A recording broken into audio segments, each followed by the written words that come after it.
I'm doing a little series on scamming the scammers. He runs his live stream on Twitch from a small office suite in Burnsville. I was given a verification ID and I was supposed to call back. Where Jeremy Dysock has to be one of the few to call robocallers back. You have been qualified for this $9,700. For fun. Just be excited, okay? Okay, cool. I've taken a completely different approach to how I handle them. Dysock gets about 15 calls like that a day, sometimes stalling the scammer for hours. If I'm dragging this out with them, they're not scamming some elderly person who's betting on hope.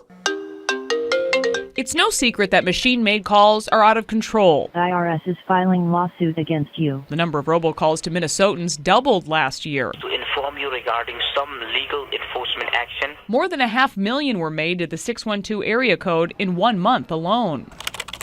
On Facebook, you shared your frustration. Nicholas gets dozens a day. Kelly posted that he's blocked more than 3,000 numbers so far. Scroll your app store and you'll find a long list of programs promising to end the madness. That one's free. We downloaded a few free options that mostly work the same way.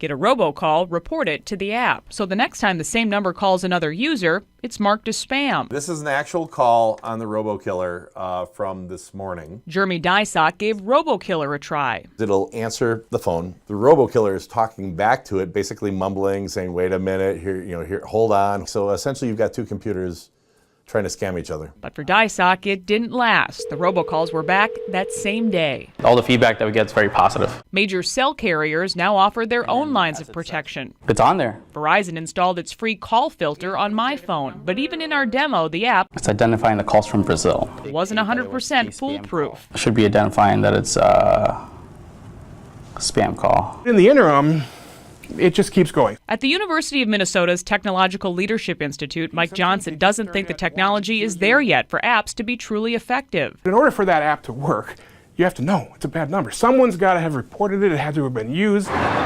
Number spoofing takes seconds, meaning it's just a matter of time for the machine to work around it. If I'm a scammer and then suddenly my number stops working, I just change it from 1234 to 1235, and I keep calling. Johnson believes the old advice, if you don't know the number, don't answer, still rings true, as those like Dysock and the rest of us wait for a prolonged connection Something has to happen to stop these things. to peace and quiet. This is the final attempt to reach you. Liz Collin, WCCO4 News.